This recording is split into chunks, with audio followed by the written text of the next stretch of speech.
Sekarang bagaimana caranya kita ya mendapatkan solusi atau bagaimana kita menghadapi ujian pada saat dia sedang datang?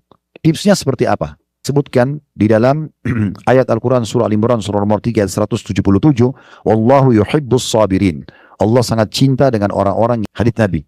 Siapa yang ada dalam musibah dia baca inna lillahi wa inna ilaihi raji'un, Allah ma'jurni fi musibati wa khuluf li khairan minha. Yang tadi Nabi katakan, siapa yang ditimpa musibah mengatakan aku milik Allah, aku kembali kepada Allah, ya Allah berikan aku pahala atas musibahku ini dan gantikan aku lebih baik. Pasti Allah akan. Bagaimana mungkin engkau mengadukan yang merahmatimu kepada orang yang tidak memberikan rahmat kepadamu?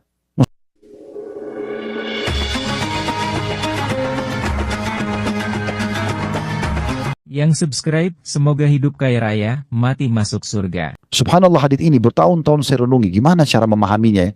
Sampai satu waktu saya jalan dengan sahabat dekat saya, sudah meninggal rahimahullah. Beliau di salah satu kota di Indonesia.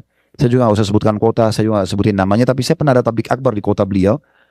Saya sewa mobil, karena saya turun di satu kota yang lain, lebih besar, ada bandara, di sana tablik akbar juga. Saya ke kota itu naik mobil, kurang lebih 1 jam.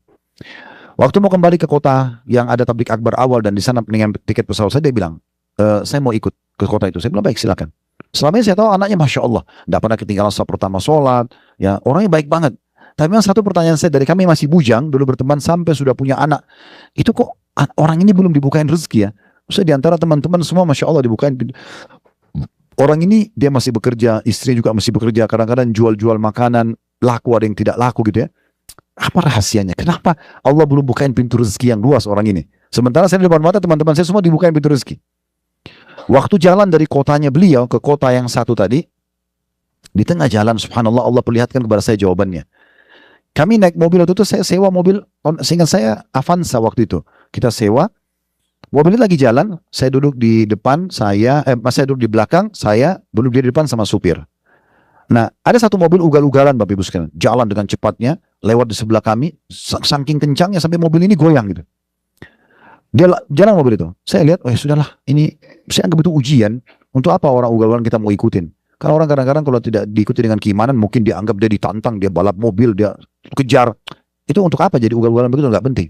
Tapi subhanallah teman saya ini ucapin kata-kata begini, dicaci maki orang itu, saya tidak usah ucapin, tapi dia ucapin kata caci maki. Saya sampai kaget melihat, sekian tahun saya berteman, saya nggak pernah lihat mulutnya setajam itu ya. Tapi saya seperti apa jawabannya? Oh, di sini jawabannya nih. Dia baru naik mobil sewa, udah bisa caci maki orang. Ini kalau dibukain pintu mobil Mercy atau Alphard ini gimana caci makinya orang gitu? GMC.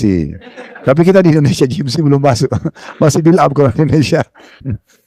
Tapi saya dapat jawabannya. Berarti orang ini memang Allah tahu kalau dibuka bentuknya mungkin dia berubah ini. Sampai meninggal dia begitu dalam kondisi yang sama, akhirnya dia meninggal dalam keadaan baik. Jadi memang ada, Allah itu memperhatikan hamba-hamba dan Allah tahu bagaimana. Ya, seperti itu kurang lebih gambarannya. Nah, jadi kalau ujian, saya kembali tadi kepada anak-anak muda yang bilang, Ustaz, saya takut nanti saya diuji, kalau iman saya kuat. Saya bilang, pertama hadits ini punya sebab berurut, sebab disebutkannya. Nabi lagi demam, kemudian sahabat bertanya, ya Rasulullah, Anda demam tidak normal seperti biasa? Nabi bilang, iya, karena saya diuji 2 kali lipat dari kalian. Nabi sedang bahas demam yang semua orang pasti kena. Cuma bedanya orang beriman dilebihkan sedikit ujiannya dari yang biasa. Bukan berarti kalau kuat iman kita lalu didatangkan ujian yang tidak kena orang-orang umumnya. Enggak. Ya. Bukan begitu maksudnya ya. Berarti ujiannya adalah di jenis yang sama, cuma bagi orang beriman dilebihkan aja waktunya. Nah, seperti itu ya. Karena Nabi bicara tentang masalah demam. Makanya Nabi bilang, sesungguhnya orang akan diuji yang paling berat nabi-nabi. Ya. Supaya dia lebih dekat lagi pada Allah. Ini hikmahnya, lebih banyak berdoa dan bermunajat, ya, diuji kesabarannya, kemudian keimanannya, kejujurannya, kemudian baru dia mendapatkan pahala maksimal dan tetap Allah berikan jalan keluar.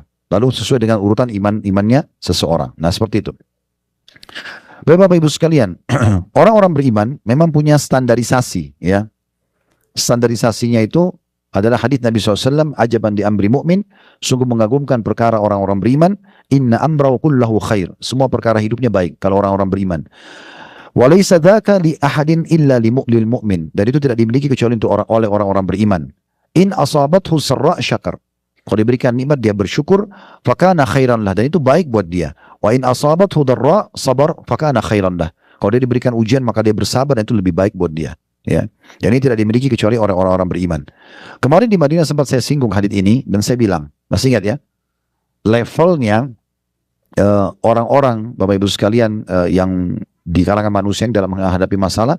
Yang pertama adalah yang paling buruk, semuanya hidupnya keluhan. Begitu kita ketemu, kalau perempuan misalnya suaminya semuanya buruk, pembantunya buruk, rumahnya buruk, tidak ada satupun yang baik. Atau bapak-bapak ketemu semuanya buruk, istrinya buruk, semuanya buruk, tidak ada yang baik.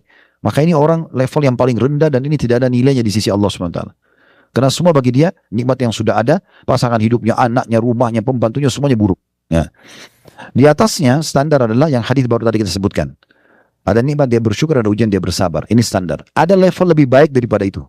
Diberikan nikmat bersyukur, diberikan ujian dia juga bersyukur. Kita sudah jelaskan waktu di Madinah, ingat ya. Beranjak daripada hadis disebutkan bahwasanya Nabi SAW dikatakan kalau sedang mendapatkan nikmat, beliau mengatakan alhamdulillahilladzi bi ni'mati tatimmus shalihat. Segala puji dan puja kehadirat Allah yang semua kenikmatan, yang semua kebaikan tersempurnakan dengan izinnya, ya. Dan kalau ada ujian, beliau mengatakan alhamdulillah ala kulli hal. Segala puji dan puja kehadirat Allah dalam setiap keadaan. Nah, ini level tertingginya, ya. Sebagaimana juga kami jelaskan waktu di Madinah, level tertinggi dalam ibadah, ya, adalah Bapak Ibu beribadah kepada Allah bukan lagi mengejar keutamaannya. Kalau yang standarnya kita kejar keutamaan. Kemarin untuk kita pertama mau umroh di manasik, saya kan bilang, kita akan sebutkan keutamaan umroh supaya Bapak Ibu termotivasi. Ini memang standarnya. Kita sholat karena kita mau dapat balasannya. Kita sedekah karena kita mau dapat balasannya. Itu standar. Tapi ada level di atasnya. Kita ibadah bukan lagi mengejar balasannya, tapi sebagai tanda syukur kepada Allah. Makanya Nabi SAW dikatakan dalam hadis, beliau sholat malam sampai kedua kaki beliau pecah-pecah, dan Aisyah mengatakan, ya Rasulullah, apakah anda mengerjakan ini sementara dosa anda yang lalu dan akan datang sudah dimaafkan? Apa beliau bilang, afala akunu abdan syakura. Apakah aku tidak bisa menjadi hamba yang bersyukur? Jadi Nabi bukan lagi mengejar keutamaan sholat malam. Bukan Nabi bilang supaya saya dapat surga, supaya saya dapat pengampunan, supaya doa saya diijabah. Itu tidak dipikir lagi oleh Nabi. Tapi saya beribadah karena sebagai syukur. Allah sudah ciptakan saya, Allah sudah berikan saya banyak nikmat. Saya mau ibadah untuk itu. Nah, kalau Bapak Ibu ibadahnya karena bersyukur, kita sudah tidak ada lagi pamrihnya. Mau ngantuk tetap sholat malam, mau butuh tetap kita sedekah. Begitu. Jadi selalu sudah berbeda karena sudah syukur yang kita jadikan sebagai target. Baik, Ali bin Abi Thalib mengatakan tentang sabar, as-sabru minal imani bimanzilatir ra's minal jasad. Ketahuilah, sabar itu, ya, dalam kehidupan seseorang itu seperti ibarat kepala di jasad. Kita tahu kalau tidak ada kepala tidak ada kehidupan, tidak ada fungsi anggota tubuh yang lain. Kata Ali, sabar itu ibaratnya seperti kepala dari jasad. Wala imana liman la sabra lahu. Tidak ada keimanan bagi orang yang tidak bersabar. Ya, jadi kalau kita mau lihat orang ini imannya bagus atau tidak, lihat pada saat dia diuji, bersabar gak dia? Dia bisa terima lah sebagai keputusan Allah Subhanahu Wa Taala. Ini keputusan Allah, terima gak? Gitu kan? Sabar. Saya kemarin Subhanallah waktu kasus yang sudah menasional di mana-mana, saya tidak tahu apa hikmah Allah Subhanahu Wa Taala. Pas saya pergi ke Blok M ada yang tanya, Ustaz masih ngisi taklim Ustaz? Ya, ada berita begini, kenapa nggak isi taklim? Jalani aja biasa. Di situ justru diuji. Dan saya bilang sebagai jawabannya, Allah seringkali, ya, atau kadang-kadang mendatangkan dalam kehidupan kita sebuah praktek dari teori yang kita ketahui supaya diuji benar-benar. Nih, ujiannya sekarang depan mata nih. Sabar gak ini? Nah, di perang Uhud kemarin kita sempat ceritakan. Di perang Badar, berita tentang apa? Orang mati syahid, ya. Kemudian malaikat turun. Maka banyak yang termotivasi di Madinah waktu itu. Orang mau mati syahid juga. Sampai menjadi buah bibir di Madinah waktu sudah perang Badar selesai. Nanti kalau ada perang lagi Rasulullah, kami akan mati syahid. Itu hampir semua laki-laki di Madinah bicaranya begitu. 1 tahun kemudian Allah jadikan perang Uhud. Dan waktu 43 pemanah turun dari bukit pemanah yang kemarin kita naik, kan banyak umat Islam jadi korban, mati. Waktu itu Allah uji mereka. Dan Allah katakan dalam Al-Quran, walaqad kuntum tamannawna al-mauta min qabl faqad ra'aitumuh. Kalian dulu, kata Allah, waktu selesai Badar berharap mati syahid. Teriak-teriak, saya akan mati syahid, saya akan perang. Nah, sekarang kalian lihat depan mata, coba mana? Ya begitu. Itu ayat Al-Quran. Katanya mau mati syahid, ini sekarang ada kesempatannya, kenapa gak mati?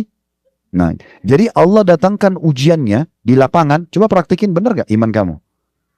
Nah, di situ ujiannya Bapak Ibu sekalian. Kalau kita berhasil lolos, ya sudah, kita menjadi yang terbaik. Makanya Ali membahasakan sabar itu dalam jasad manusia ibarat seperti kepala di jasad. Jadi kalau tidak ada kepala tidak ada kehidupan, tidak ada sabar berarti tidak ada kehidupan, dan tidak ada keimanan bagi orang yang tidak bersabar. Sekarang bagaimana caranya kita, ya, mendapatkan solusi atau bagaimana kita menghadapi ujian pada saat dia sedang datang? Tipsnya seperti apa? Yang pertama Bapak Ibu sekalian, dari susunan tulisan yang kami susun, ya, kita harus menerima dulu takdir Allah Subhanahu Wa Taala dan introspeksi diri. Ya. Bila ada dosa dan kita masing-masing tahu apakah dosa yang kita lakukan, maka cobaan jadi pembersihnya. Kalau dia bisa menerima itu sebagai keputusan Allah, Dan bila tidak ada dosa, maka pastikan ada sebuah janji yang sangat besar di ujung daripada ujian tersebut. Segala sesuatunya kalau sudah punya garis start, berarti ada garis finish. Kita lahir di muka bumi ini ada garis startnya kan? Ada finishnya, kita akan mati. Kita start makan, ada finishnya kita berhenti. Kita start tidur, ada finishnya kita bangun. Pasti. Maaf, buang air besar, buang kecil. Kita start, ada finishnya. Gak bisa tidak. Semua begitu. Sama ujian, ada startnya, ada finishnya. Nah, di tengah-tengahnya inilah ujiannya itu. Orang yang lomba lari, teman-teman sekalian, kalau dia bersabar, capek, dia letih, tapi semua rivalnya sama. Tetap dia komitmen, dia jalan, dia bisa juara. Tapi kalau dia putus asa tengah jalan, ya sudah, dia tidak dapat. Nah, seperti itu cara memahaminya. Ya. Maka yang pertama adalah bagaimana kita menerima takdir Allah. Kemudian kita introspeksi diri. Ya Allah, kalau ini kena dosa hambamu, jadikan pembersihan dosa-dosaku. Ya Allah, kalau memang ini bukan karena dosa, berikan hadiah terbaik dari balasan ujianmu ini. Nah, gitu ya. Kata Nabi SAW di antaranya, kalau kita nikmati prosesnya, dalam hadis riwayat Tirmidzi, "Ma yazalul bala'u bil mu'mini wal mu'minati fi nafsihi wa waladihi wa mali hatta yalqa Allah wa ma 'alaihi khati'ah."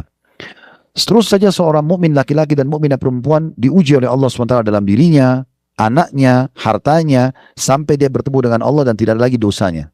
Sadar atau nggak sadar, ujian itu walaupun kecil, tetap akan menjadi pembersihan dosa. Dalam riwayat Imam Muslim, tidak ada yang menimpa seorang muslim, kata Nabi SAW, dari capek. Siapa yang tidak capek? Kalau dalam pasti ada capeknya. Dari capek atau letih, penyakit, gangguan orang, ya, sampai duri yang menusuk kakinya, tubuhnya, kecuali akan jadi pembersihan dosa-dosanya. Semua akan pembersihan dosa. Makanya para ulama salaf itu justru menyambut ujian tersebut sebagaimana mereka menyambut nikmat. Nikmat tinggal disyukuri supaya bertambah, ujian untuk mengangkat derajatnya, membersihkan dosa-dosanya. Nah, seperti itulah. Contoh misalnya kita di perusahaan, kita punya salah nih. Perusahaan kasih syarat. Bapak Ibu kalau mau saya putihkan, kata pemilik perusahaan, saya putihkan kesalahannya supaya semua fasilitas bisa kembali, Anda harus lembur 3 hari. Ujian bukan? Ujian. Nah, seperti itu. Ya Allah membahasakan, udah, kamu akan saya sakitkan 1 minggu, tapi bersih dosamu 1 tahun. Itu kan sederhana sekali ya. Toh juga fa inna ma'al usri yusra, jelas sekali.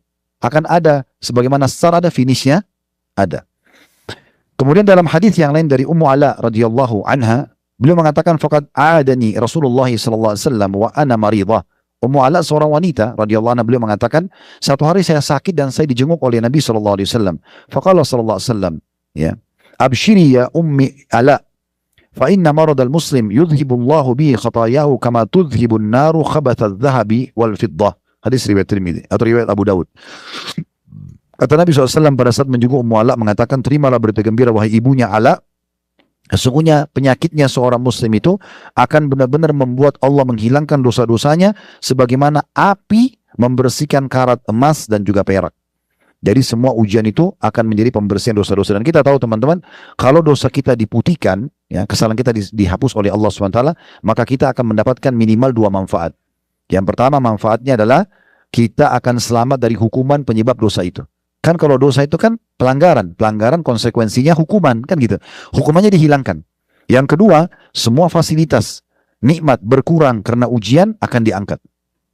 Akan diangkat, ya. Misalnya tadinya Bapak Ibu melanggar nih peraturan kantor, lalu kena pelanggaran tersebut kita dapat SP. Anggaplah SP1, surat peringatan pertama gitu ya. Dan dengan itu berarti untuk bulan ini bonus tidak didapatkan. Tapi begitu perusahaan putihkan, tidak masalah, SP1 kita anggap selesai di pemutihan, tapi syaratnya Anda lembur 3 hari, setelah itu fasilitasnya kembali. Semua bonus bisa didapatkan. Nah, seperti itu kurang lebih rasionalnya. Ini supaya mudah difahami. Abu Sa'id Al-Khudri radhiyallahu anhu mengatakan, aku mendengarkan Rasulullah SAW bersabda, tidak ada seseorang mukmin ditimpa sakit, letih, demam, sedih, hingga kekhawatiran yang mengusiknya, melainkan Allah akan mengampuni dosa-dosanya. Abdullah bin Mas'ud berkata radhiyallahu anhu, aku pernah menjenguk Nabi SAW dan beliau sangat demam. Nah, aku berkata, wahai Rasulullah, sungguhnya Anda menderita demam yang sangat keras. Maka Nabi SAW mengatakan, benar, sungguhnya aku demam layaknya 2 orang dari kalian yang sedang demam. Abdullah lalu berkata radhiyallahu anhu, apakah dengan begitu Anda juga mendapatkan pahala 2 kali lipat?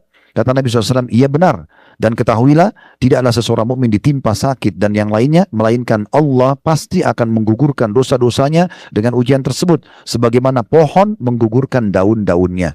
Hadis riwayat Bukhari Muslim. Dalam riwayat lain juga Abu Sa'id Al-Khudri radhiyallahu anhu mengatakan, Nabi SAW bersabda, apabila salah seorang dalam kurung orang-orang yang soleh, laki-laki dan soleha perempuan, diuji dengan kemiskinan, ya, sampai ia tidak menemukan tambalan bantalnya, kecuali ia harus himpun potongan-potongan kain, ya. Namun mereka sungguh senang dengan cobaan tersebut, sebagaimana salah dari kalian senang dengan apapun yang memewahkan atau dari kemewahan yang dirasakan. Hadis riwayat Ibnu Majah dan juga ya disahihkan oleh beliau. Ini yang pertama ya. Yang kedua, Bapak Ibu sekalian, kita berharap cinta dan balasan dari Allah Subhanahu wa taala. Kalau Allah uji kita, berarti Allah cinta. Beda dengan makhluk ya. Kalau makhluk kadang-kadang mengetes kita, itu bukan untuk dia cintai. Bisa saja karena untuk cintai, bisa saja memang karena dia tidak suka sama kita. Tapi kalau Allah menguji kita, murni karena Allah ingin mencintai kita. Sebagaimana disebutkan di dalam ayat Al-Quran surah Al-Imran surah nomor 3 ayat 177, Wallahu yuhibbus sabirin. Allah sangat cinta dengan orang-orang yang sabar. Jadi kalau kita sabar atas ujian, berarti itu betul Allah cinta kepada kita. Kemudian di dalam ayat Al-Quran yang lain, surah An-Nahl, surah nomor 16, ayat 96, berbunyi, وَلَا يَجْزِيَنَّ الَّذِينَ صَبَرُوا أَجْرًا بِأَحْسَنِ مَا كَانُوا يَعْمَلُونَ. Sesungguhnya orang-orang yang sabar pasti akan diberikan balasan maksimal dari apa yang telah mereka kerjakan. Dalam surah Az-Zumar, surah nomor 39, ayat 10, إِنَّمَا يُوَفَّى الصَّابِرُونَ أَجْرًا بِغَيْرِ حِسَابٍ. Sesungguhnya orang-orang sabar akan mendapatkan balasan tanpa ada hitungan lagi. Sebagian ulama memaknakan ayat ini, surah Az-Zumar ayat 10 ini, bisa saja dia diuji sakit seminggu, Allah balas dengan 2 tahun kesehatan. Bisa saja Allah uji dia dengan 1 orang menggibah dia atau menyakiti hatinya, tapi Allah balas dengan kebahagiaan 10 tahun, dan seterusnya. Ya, asal kita peka melihat, kita akan melihat banyak sekali nikmat-nikmat yang Allah berikan di saat ujian itu datang. Kemudian di dalam ayat juga surah Al-Baqarah surah nomor 2 ayat 177, Allah berfirman, was-sabirina fil ba'sa'i wad-dharra'i wa hinal ba's ulaika alladziina shadaqu wa ulaika humul muttaqun. Dan orang-orang yang sabar pada saat dalam keadaan kesempitan, betul dalam ada masalah sempit, dia sabar, dan juga dalam penderitaan, dan juga dalam peperangan, mereka adalah orang-orang yang benar dengan imannya, dan mereka adalah orang-orang yang bertakwa. Dalam surah Ar-Ra'd, surah nomor 13, ayat 23 sampai 24, Allah memastikan ahli surga nanti, dan insya Allah semoga kita termasuk. Kalau kita masuk di surga nanti, Bapak Ibu akan saksikan firman Allah ini benar. Kita akan dengar dari lisan para malaikat yang menyambut orang-orang beriman yang masuk dalam surga dengan perkataan ini. Ya, kata Allah, wal malaikatu yadkhuluna alaihim min kulli babin salamun alaikum bima sabartum fa ni'ma uqbad dar. Dan para malaikat nanti akan masuk ke pintu-pintu istana orang-orang ahli surga, seraya mereka mengatakan kesejahteraan untuk kalian atas kesabaran kalian. Jadi ahli surga masuk itu, malaikat akan bilang itu, atas kesabaran kalian, dan inilah sebaik-baik balasan, sebaik-baik tempat balasan gitu ya. Dari ayat ini ulama mengatakan sabar dibagi menjadi 3 keadaan. Ada sabar dalam mengerjakan ketaatan, seperti kita sholat malam, kita bersedekah, kita baca Quran, semua ini butuh kesabaran dalam mengerjakan ibadah. Mungkin kita sholat malam kita masih ngantuk, mungkin sedekah kita masih butuh, dan segala macam. Yang kedua, sabar dalam meninggalkan dosa. Setiap orang di antara kita pasti punya peluang bermaksiat, tapi bagaimana dia sabar tidak melakukannya. Ini juga sabar. Yang ketiga, baru sabar dalam ujian harian, gangguan orang, kurangnya harta, dan seterusnya. Nah ini sabar yang ketiga, ini sabar yang terendah sebenarnya. Banyak orang cuma pikir, oh sabar itu yang penting kalau ada ujian datang lalu dia sabar. Sebenarnya bukan itu. Ini level ketiganya. Level pertamanya itu sabar dalam mengerjakan ketaatan. Yang kedua, sabar dalam meninggalkan maksiat, baru kemudian sabar atas ujian harian. Yang ketiga, Bapak Ibu, kalau ada ujian, memperbanyak kalimat istirja. Selalu ulangi inna lillahi wa inna ilaihi raji'un. Sebagaimana Allah sebutkan dalam surah Al-Baqarah ayat 155 sampai 157. 155-nya di akhir ayatnya, wabasyiris sabirin, sampaikan berita gembira kepada orang-orang yang sabar. 156-nya, alladzina idza asabathum musibatun qalu inna lillahi wa inna ilaihi raji'un. Mereka yang kalau diberikan ujian, maka mereka mengatakan kami milik Allah, kami akan kembali kepada Allah. Ayat 157-nya, ulaika alaihim salawatu min rabbihim wa rahmah wa ulaika humul muttaqun. Maulaika humul muhtadun. Mereka adalah orang-orang yang mendapatkan keberkahan yang sempurna atau jalan keluar dari permasalahan mereka, dan mereka orang yang mendapatkan rahmat atau kasih sayang Allah, dan mereka adalah orang-orang yang mendapatkan petunjuk. Jadi sering mengucapkan inna lillahi wa inna ilaihi raji'un. Dalam sebuah hadis yang sahih ada tambahan doanya selain kalimat istirja ini, yaitu hadis kata Nabi SAW, ma min abdin tusibu musibatun. Tidak ada seorang hamba yang ditimpa ujian atau musibah dalam hidupnya, fayaqul, lalu dia mengatakan inna lillahi wa inna ilaihi raji'un. Kami milik Allah, kami akan kembali kepada Allah. Allahumma jurni fi musibati. Ya Allah, berikanlah aku pahala dari musibahku ini, wa akhlif li khairan minha, dan gantikan aku yang lebih baik darinya, illa ajarahullahu bi musibatihi wa akhlafa lahu khairan minha, kecuali Allah akan berikan balasan pahala melimpah dari musibahnya itu, dan Allah akan gantikan untuk yang lebih baik. Diriwayatkan oleh Imam Muslim. Kalau pernah dengar nama istri Nabi Ummu Salamah, Ummu Salamah ini anak pertamanya namanya Salamah, makanya dipanggil Ummu Salamah. Suaminya dikenal dengan Abu Salamah. Ini orang soleh. Abu Salamah meninggal dunia. Sementara Ummu Salamah lagi hijrah ke Ethiopia waktu itu. Meninggallah Abu Salamah di awal-awal Islam, dan Ummu Salamah merasa kehilangan, dan dia masih muda, dia khawatir fitnah, dia ingin menikah lagi. Lalu dia mengatakan, sampailah kepadaku hadis ini, hadis Nabi. Siapa yang ada dalam musibah dia baca inna lillahi wa inna ilaihi raji'un, Allah ma'jurni fi musibati wa khluf li khairan minha. Yang tadi Nabi katakan, siapa yang ditimpa musibah mengatakan aku milik Allah, aku kembali kepada Allah, ya Allah berikan aku pahala atas musibahku ini dan gantikan aku lebih baik, pasti Allah akan berikan pahala dan gantikan lebih baik. Dia mengatakan saya mengamalkan doa ini 3 bulan, dan saya terus bertanya-tanya siapa penggantinya Abu Salamah. Waktu itu Abu Salamah itu selevel Abu Bakar, imannya sangat bagus gitu, dan umat Islam masih dihitung jari. Di Mekah itu Bapak Ibu sekalian 13 tahun yang masuk Islam cuma 153 orang. 13 tahun ya. Nanti di fase Madinah baru banyak masuk Islam. 153 ini dibagi 2 lagi. 70 orang tinggal di Mekah, 83-nya hijrah ke Ethiopia. Jadi jumlahnya sedikit. Maka dia bilang 3 bulan saya amalkan doa ini, saya terus bertanya siapa pengganti lebih baik dari ya Abu Salamah. Ternyata dia bilang setelah 3 bulan saya amalkan, saya dilamar oleh Rasulullah SAW, dan saya tahu Rasulullah lebih baik daripada Abu Salamah. Jadi memang ini penggantian yang lebih baik. Tentu ini cuma sebagai contoh masalah pernikahan, tapi bisa dalam banyak hal. Harta yang hilang, piutang kita yang belum dibayar, gangguan orang. Bapak Ibu, kalau kita menggunakan akidah kita, keyakinan kepada Allah SWT, kalau Allah Maha melihat, Allah Maha kuasa, maka yakin Bapak Ibu sekalian Allah akan menolong kita. Ya. Ini berapa kali kami perhatikan dalam hidup kami gitu. Berapa kali banyak murid-murid kami yang bertanya juga, Ustadz gimana ya Ustadz bisa sabar? Saya lihat Ustadz begini dan begitu. Ya cuma jawab, Allah itu Maha kuasa, Allah itu Maha melihat, Allah Maha mendengar. Jadi nggak usah khawatir. Yang penting kita kalau kondisi benar, Allah akan tolong. Nggak usah khawatir. Ya. Nah, ini memang diuji, ujian kita, keimanan kita. Tinggal kita yakin atau tidak yakin. Kemudian teman-teman sekalian juga dalam masalah istirja ini, para salafus saleh itu sangat peka ya. Mereka mengatakan inna lillahi wa inna ilaihi raji'un itu bukan hanya masalah kematian. Karena kita di Indonesia ini seringkali kita mengucapkan istirja kalau ada orang mati kan. Ya. Padahal sebenarnya bukan begitu ya. Dalam apapun, sekecil apapun, selama itu ujian istirja. Sebagian salaf kalau jalan kakinya kesentuh batu, innalillahi wa raji'un. Dibaca istirja sama dia. Karena tidak mungkin batu itu menyakiti kakinya kecuali dengan izin Allah. Kalau mereka melihat di rumah, dia melihat perubahan sikap pasangannya, dalam hadits begitu ya, dalam sebuah riwayat dikatakan begitu, dia mengatakan, seorang salaf mengatakan, saya tahu saya punya dosa kalau saya lihat perubahan sikap pasangan saya, atau perubahan tunggangan saya. Kalau kita sekarang motor, mobil, zaman dulu kuda, unta, itu kayak tidak nyaman dinaikin gitu ya, atau misalnya mogok atau yang lainnya, dan juga tikus yang ada di rumah saya, maka saya tahu saya punya dosa. Jadi mereka sampai introspeksi seperti itu ya. Jadi ini perlu kita jadikan sebagai pegangan. Terus teman-teman sekalian, yang keempat adalah melihat orang yang lebih berat ujiannya ya. Tadi sudah saya kasih contoh, kalau seseorang flu, dia lihat orang flu dan demam, jangan orang yang sakit gitu ya. Jadi kaidahnya kita supaya gabungkan kedua materi kita, Madinah sama Mekah ini, Bapak Ibu sekalian, kalau sedang ada nikmat, lihat orang yang di bawah. Ya, saya sudah kasih contoh tadi, punya mobil tahun 2023, lihat orang yang naik motor, atau lihat mobilnya 2020. Jadi kita selalu bersyukur. Kita punya rumah ukurannya 60. Jangan lihat orang yang punya rumah 100 meter atau 200 meter. Kita lihat orang yang punya tipe 36 misalnya. Maka kita selalu bersyukur karena lihat orang yang di bawah. Kalau ujian, kita lihat orang yang di atas kita, yang lebih berat dari kita. Maka kita akan bisa bersabar. Dan yang paling baik kalau Anda mau praktekkan adalah ajaran Nabi SAW, kita melihat musibahnya Nabi. Nah ini musibahnya Nabi ya.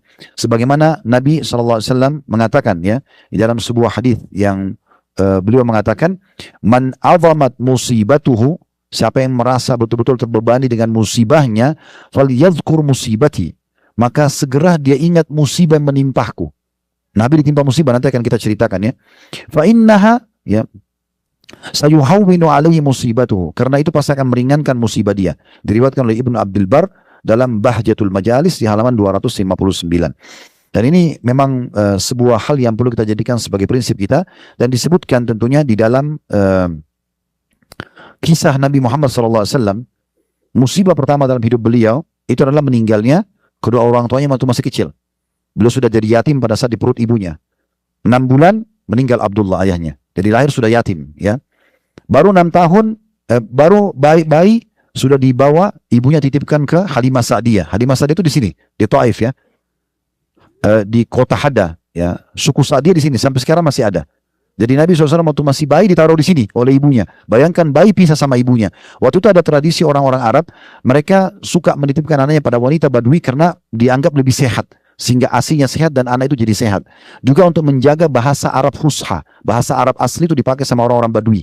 Al-Quran itu bahasa Arab Fusha. Jadi bahasa Arab asli itu seperti bahasa Al-Quran gitu ya. Itu untuk menjaga itu. Bayangkan masih bayi pisah sama ibunya, dan Nabi pisah sama ibunya 6 tahun. Ya, biasanya bayi disusui 2 tahun, tapi begitu Halimah Sa'diyah membawa Nabi ke perkampungannya, tiba-tiba untanya yang kurus sama dombanya jadi gemuk, dan yang betinanya ngandung lalu melahirkan banyak anak. Badannya jadi sehat, hartanya jadi melimpah, Halimah jadi terkaya di sukunya karena membawa bayinya Nabi Muhammad SAW. Makanya waktu sudah 2 tahun, dia tidak mau kembalikan ke Aminah. Dia datang ke Mekah, kalau dia mengatakan, bayi anda sehat, kami jaga dan segala macam, tolong biarkan Muhammad bersama kami. Hanya Aminah mengizinkan sampai 6 tahun.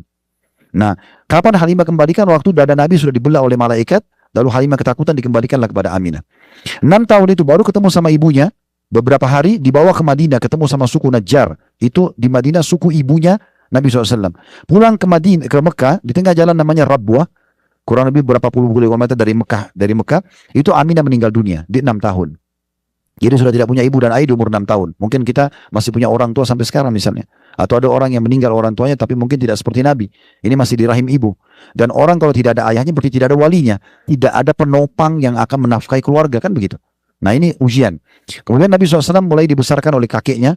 Dan hanya 2 tahun saja, masih 2 tahun sampai 8 tahun, beliau sudah harus menghadapi lagi kematian kakeknya, Abdul Muttalib. Dipindah, disponsori oleh pamannya Abu Talib, umur 8 sampai beliau menikah umur 25 tahun. Abu Talib ini pamannya, orang yang susah hidupnya dan punya anak banyak. Akhirnya memaksa Nabi SAW, tanda kutip sini ya, keadaan memaksa harus bekerja. Dari umur 8 tahun, beliau sudah kerja mengembala kambing. Dan pekerjaan pengembalaan kambing di Mekah ini adalah pekerjaan yang memang membutuhkan amanah dan keterampilan. Waktu itu pekerjaan bagus gitu ya. Karena kita bawa domba-domba orang, digembalakan di padang pasir, sehari dibawa pulang, dihitung per kepala kambing itu, lalu dikasih gaji langsung. Maka pekerjaan itu eksklusif pada saat itu ya. Dan tidak sembarang orang mau diamanahkan domba-dombanya. Nabi SAW mulai bekerja dari umur 8 tahun sampai umur 21 tahun, ada riwayat lain mengatakan sampai 25 tahun. Jadi kurang lebih berjalan 13 tahun dari masa hidup Nabi, dari umur 8 sampai 21, riwayat sampai 25 ya tahun itu beliau mengembala kambing. Setelah itu, karena ini harus membantu membiayai pamannya. Ini ujian, masih 8 tahun sudah bekerja. Walaupun di kelas kami, Ghazwa Academy, kalau ada yang ikut kemarin kami buat di Jakarta, ini kadang-kadang 2 bulan sekali kita buat kelas bisnis ya, seminar sehari. Dari jam 8 sampai jam 5 sore, bicara masalah bisnis dan Islam saja. Itu kita jelaskan ini sebuah kelebihan buat Nabi. Ternyata masih 8 tahun sudah bekerja gitu ya. Berarti menandakan memang Islam adalah agama bergerak, agama produktif ya, dan agama kreatif. Di umur 21 tahun atau 25 tahun beliau masuk pindah ke bisnis. Nah, disitu mulai berkembang. Beliau alihkan dari profesi dari pengembala kambing menjadi ya seorang pebisnis gitu kan. Lalu sukses sampai menikah dengan Khadijah dan sampai masa kenabian ya, sampai masa kenabian 40 tahun. Nah, itu di masa kenabian, berdakwah kurang lebih 13 tahun di Mekah, dari umur 40 sampai 53, ini selama 10 tahun semuanya penolakan. Dan orang yang menolak pertama itu paman kandungnya namanya Abu Lahab. Ya, Allah sebutkan dalam surah Mas-Sad, tabbat yada Abi Lahab wa tab, itu ya, itu paman kandungnya.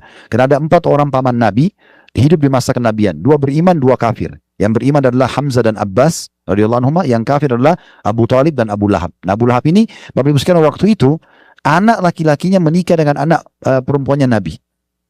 Waktu Nabi dinobatkan jadi Nabi dan mengiklankan jadi Nabi, Abu Lahab langsung membenci tanpa sebab dan menyuruh anak laki-lakinya menceraikan anak perempuannya Nabi. Ini ujian, gitu kan? Ujian luar biasa. Waktu itu tiba-tiba anak Nabi jadi janda padahal orang-orang mulia. Walaupun nanti Allah SWT nikahkan anaknya dengan ya Utsman bin Affan. Tentu laki-laki yang lebih baik daripada anaknya Abu Lahab. Tapi itu ujian. Dan subhanallah, Allah karuniai anak, tadi saya sebutkan di kisahnya Khadijah. Dari Khadijah berapa anak? 6. 2 laki-laki dan 4 perempuan. Laki-lakinya Qasim dan Abdullah. Ini meninggal, bayangkan ya, 6 ini anak, semuanya meninggal di masa hidup Nabi kecuali 1. Cuma Fatimah saja yang meninggal setelah Nabi meninggal. Semuanya meninggal. Termasuk Ibrahim dari istri yang lain bernama Maria meninggal juga di masa hidupnya Nabi. Siapa di antara kita teman-teman bisa nahan, sabar, punya anak 7, meninggal semua di masa hidup kita, cuma satu yang hidup. Itu ujian yang berat. Karena Abdullah meninggal dan Qasim di masa hidup Nabi. Ibrahim juga anaknya dari istri yang lain, Maria, meninggal. Sampai waktu meninggal Ibrahim, setelah dua kakaknya Abdullah dan Qasim meninggal, beliau tetesin air mata dan beliau mengatakan, wahai Ibrahim, sesungguhnya kami sedih berpisah denganmu, tapi kami tidak akan mengucapkan kecuali membuat Tuhan kami ridho. Maksudnya kami menerima ini. 4 anak perempuannya juga 3-nya meninggal di masa hidup beliau. Zainab, Ruqayyah, dan Ummu Kalsum. Yang hidup cuma Fatimah. Jadi dari 7 anak, 6 meninggal di masa hidup beliau. Setelah 10 tahun berdakwah, ditopang oleh istrinya Khadijah yang kaya raya dengan hartanya dan dukungannya, meninggal. Pamannya Abu Thalib yang dukung dakwah dalam kondisi dia kafir tapi dukung dakwah juga meninggal. Dikenal 10 tahun masa kenabian di Mekah tuh, ya, itu dikenal dengan Amul Huzun, tahun kesedihan. Akhirnya Allah hibur Nabi dengan kejadian Isra dan Mi'raj. Dan juga masuk Islamnya Jin Nusaybin. Ini ada kisah kami sampaikan di Sirah Nabawi. Tapi ini ujian dalam hidup Nabi SAW. Kemudian beliau hijrah ke Madinah. Tahu cara hijrahnya kan? Bagaimana Nabi SAW melarikan diri. Tadinya mau dibunuh oleh orang-orang Quraisy, tapi Allah selamatkan. Ini ujian.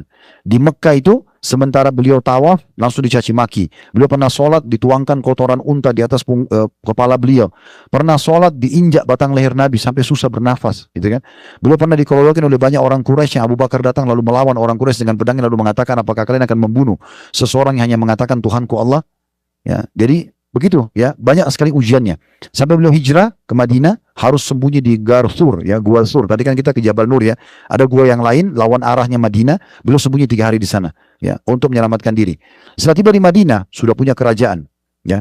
Beliau sudah punya, bahkan punya, setelah Khadijah meninggal, punya beberapa orang istri. Nabi SAW memiliki 9 orang istri, ya, setelah Khadijah meninggal. Dan ada semua hidup bersama beliau. Sauda, ya, Juwairiyah, kemudian Sofia, banyak istri Nabi, Hafsah, Aisyah, semuanya istri Nabi mendampinginya. Sudah punya pasangan hidup, kemudian punya anak dari Maria Ibrahim, kemudian punya rumah, punya masjid, punya kerajaan semua. Apakah Nabi selamat dari ujian? Enggak. Masih disakiti oleh orang kafir, ya, orang-orang munafik di Madinah. Menyakiti terus Nabi SAW. Kalau Bapak Ibu mendengarkan kajian Sirah Nabawi kami tentang perang Tabuk, ya, peperangan terakhir Nabi, itu beliau keluar 30.000 pasukan mengepung benteng Romawi di daerah Tabuk, ya, sekitar 1 jam naik pesawat kalau dari Jeddah. Itu masih ada sampai sekarang peninggalan benteng Romawi di sana, tapi memang tidak terjadi peperangan karena waktu itu Heraklius, rajanya Romawi, tidak berani keluar menemui Nabi. Dia bilang sama pasukannya, ini yang di depan istana, di depan benteng kita ini adalah seorang Nabi, kalau kita lawan pasti kita kalah. Karena Heraklius ini orang pendeta, dia sempat masuk Islam lalu dia murtad, gitu kan.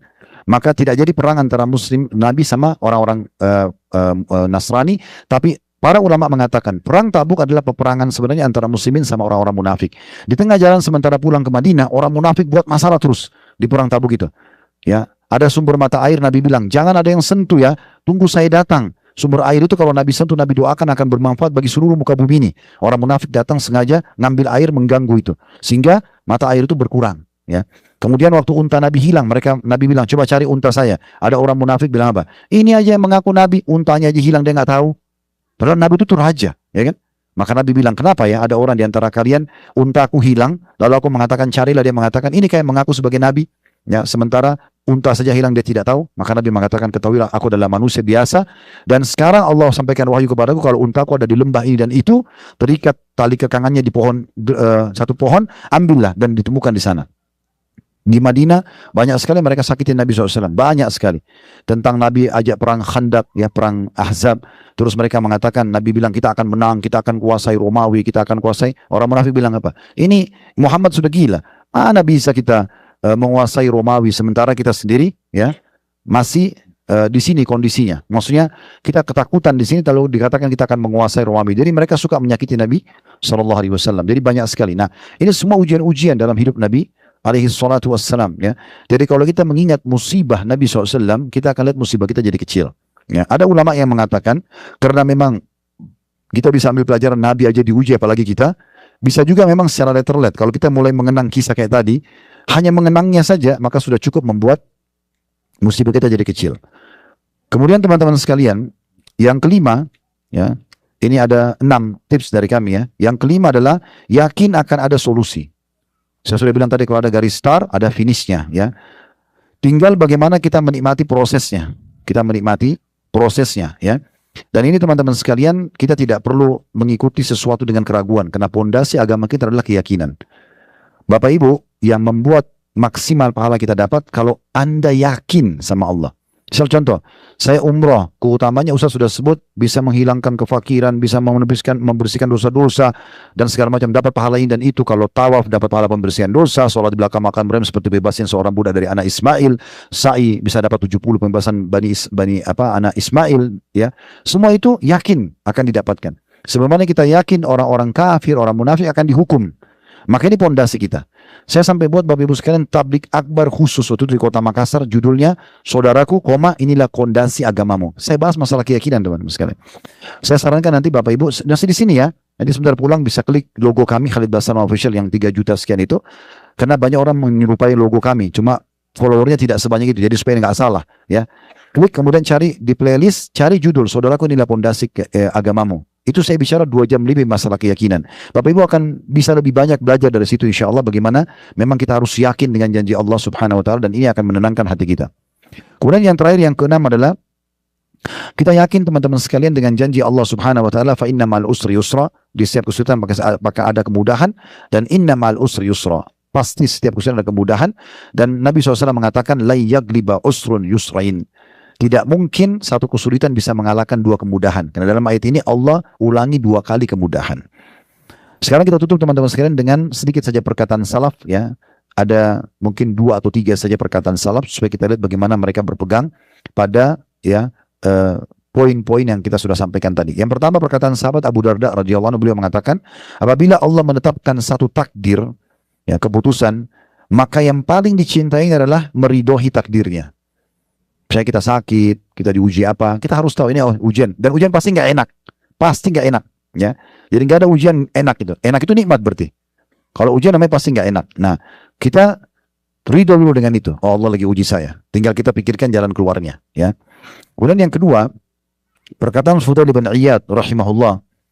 Ini salah satu ulama tabi'in, dulu berkata begini. Dia berkata pada seseorang yang sibuk mengeluhkan cobaannya. Hampir semua orang dia sampaikan, saya mau cerita ya. Semua orang disampaikan masalahnya dia. Bagaimana mungkin engkau mengadukan yang merahmatimu kepada orang yang tidak memberikan rahmat kepadamu? Maksudnya bagaimana bisa kau keluhkan Allah kepada manusia? Sebagian juga ulama menimpali perkataan ini seraya mengatakan, kalau kita cerita sama manusia yang bukan ahlinya, ahli itu gini, sakit sama dokter, dan kita cuma menyampaikan konsultasi kita. Masalah agama sama ustadz atau ustadzah. Kalau curhat hanya kepada Allah Subhanahu Wa Taala, mau tuangkan semua cerita itu dalam sujud, dalam doa, itu yang benar. Nah di sini kalau kita mengadukan pada manusia, kita curhat sama manusia, maka kalau di depan mata kita itu adalah orang yang mencintai kita, kayak kedua orang tua misalnya, kita sebenarnya menambah beban. Khawatir malah masuk ke bab durhaka, gitu kan? Mereka jadi kepikiran, mereka jadi gini. Apalagi sebagian anak, subhanallah, lagi ada masalah cerita sama orang tuanya, tapi kalau sudah baikan sama suami atau istrinya, tidak cerita sama orang tuanya. Kalau orang tua sudah kepikiran, gitu kan? Ini pernah terjadi di kerabat kami. Saya pada masalah datang ke orang tua kami cerita. Begitu selesai nggak pernah muncul-muncul. Tiba-tiba sudah gandengan tangan, sudah ada masalah. Nanti ada masalah baru kembali lagi. Ini membebankan orang-orang gitu kan. Atau di depan mata kita musuh, maka dia senang mendengar itu. Dia pikir itu peluang. Oleh karena itu jangan cerita sama siapa-siapa. Salah satu ciri kaum salaf Bapak Ibu sekalian, mereka tidak pernah ditahu ujiannya. Ya, kecuali memang yang ujian itu semua orang dengar itu lain. Tapi kalau orang tidak tahu, orang lihat sepertinya tidak punya masalah. Padahal sebenarnya masalahnya banyak. Itu ciri orang beriman. Kalau kita sudah tahu orang ini, setiap orang diceritakan, saya mau cerita sama kamu, tapi jangan cerita sama orang. Tapi dia cerita sama semua orang begitu. Ya sama juga bohong. Ada orang subhanallah jalan, maaf ini bahasa saya supaya mudah difahami, seperti tidak berbusana lagi Bapak Ibu sekalian. Karena semua masalahnya orang tahu. Karena semua orang diceritakan sama dia, walaupun dia titip pesan, jangan cerita ya. Tapi sudah 10 orang disampaikan. Apa pepatah bahasa Arab mengatakan, kalau beli artinya ya, kalau engkau titipkan emas pada orang, pastikan tidak akan bertambah. Tapi kalau engkau titipkan kata-kata pada orang, pastikan bertambah. Kita titip emas nih 1 kilo sama orang. Nggak mungkin orang itu tiba-tiba tambahin buat kita ini 1,5 kilo. Nggak mungkin. Tapi kalau kata-kata, saya cerita ya, kita cerita nih 10 kata. Dia akan jadikan 12 nanti. Orang yang kedua 15, lagi tambah banyak. Jadi nggak bisa. Ya. Oleh karena itu teman-teman kontrol diri kita. Ada sebagian salaf, matanya buta, nggak melihat sebelah kanan, nggak ada yang tahu kecuali tabibnya saja. Dia diam saja. Karena chill sama orang juga nggak ada manfaatnya. Kalau orang dicintai maka jadi beban buat dia. Kalau musuh maka jadi senjata. Jadi dia jalan seperti orang normal. Dia rahasiakan mata kanannya rusak. Ada satu anak muda berkeluh kesah dalam kehidupannya, lalu dipanggil sama dia. Sini kamu. Dipanggil di pengajiannya, dipanggil. Ini, kau lihat mata saya ini? Mata saya sudah 30 atau 40 tahun tidak melihat, tapi tidak ada yang tahu kecuali antara saya sama Allah, sama ada tabibnya dia yang pernah dia konsultasi saja. Jadi untuk apa kita cerita sama orang, gitu kan? Nggak ada manfaatnya. Karena memang hanya Allah SWT yang bisa memberikan jalan keluar. Sebagai mereka berkata, barang siapa yang mengadukan musibah yang menimpanya, maka sama saja dia sedang mengeluhkan penciptanya atau Robnya.